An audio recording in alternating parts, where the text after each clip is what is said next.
Thank you. DCP. DCP.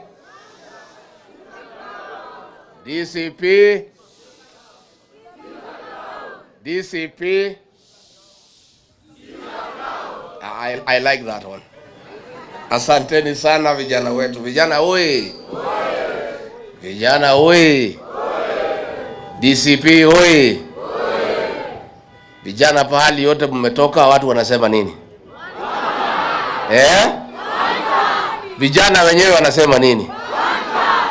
Na pahali wametoka wananchi wanasema nini? Mambo ni one time. Asanteni sana. Thank you very much. We'll be very brief because we have so many meetings and hatutaki kuwaweka sana.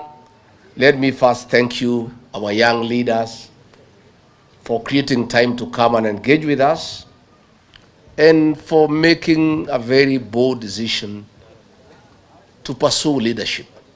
Leadership is a calling. And nobody will come to bring you leadership nyumbani. Wewe mwenyewe utatoka nyumbani uende utafute uongozi. So for you being here, we really appreciate. And I want to thank our youth leader, Wanjiku Thiga, for very good organization. And I have listened to our youth leaders who have spoken here, and I'm very happy.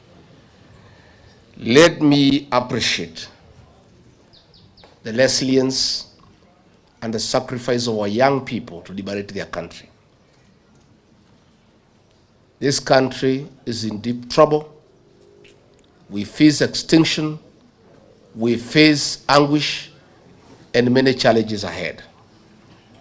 But God has been gracious to this country that our young people, the Gen Zs and the millennials, have taken a very firm stand that they will take an active role to liberate their country from oppression, from abductions, from extrajudicial killings, theft, mismanagement of public resources, nepotism, tribalism, and no other ills that bedevil our country, courtesy of one Githinji. Nyinyi vijana nataka kumwambia pongezi. You know, on June 25th, when our young people came out in large numbers to say enough is enough, I, regarding GACHAGUA, was not even aware of the existence of the Gen Zs. I came to know that day that there is a group of young people calling themselves Gen Zs who have taken the country by storm. So even as William Ruto was accusing me of organizing the Gen Zs and funding them, I was not even aware of their existence. I, like everybody else, woke up to ask, who are these guys, new guys in town? The new sheriff in town. The young people had come of age and they had come to say, we are here and we are not going to take any more nonsense in this country. And young as we are, fearless, we are available for this country. And you made your point. And since that day, the Gen Zs are part and parcel of every conversation in our country. And that is the way it should be. Let nobody tell you that you are the leaders of tomorrow. No. You are the present and the future. And you must take your rightful place in our country. You are the greatest stakeholder in this country because you have longer to live than all of us. You must therefore be part and parcel of deciding how you will be governed and how this country will be governed. Because if things go wrong, you start to lose the most. And if things go right, you start to gain the most. Therefore, vijana wetu, what you are doing is the right thing. And you have a date with destiny.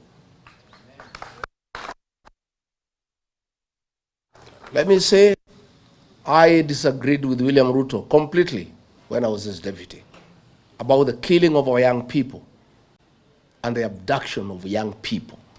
I could not reconcile my conscience as a father, as a leader, as a head of a household, that a government that was elected by the people could turn against our young people, abduct them, torture them, and kill them.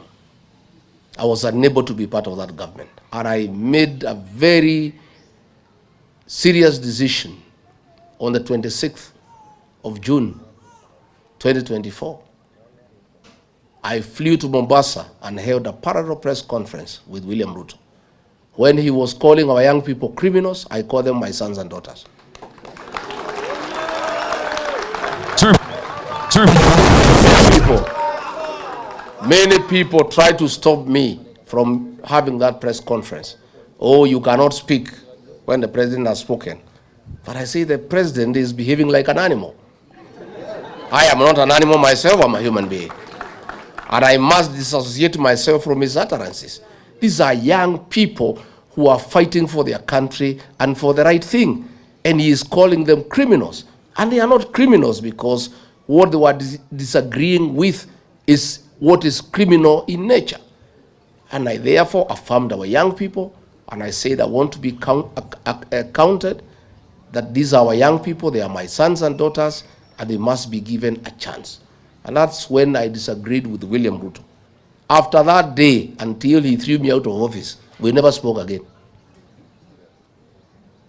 He would just pretend to greet me in public, but he could not agree to face me because I would look at him at his face and ask him, why are you killing young people? You know, so my good people, DCP is your home. This is the home of the Gen Zs and the millennials. And my mission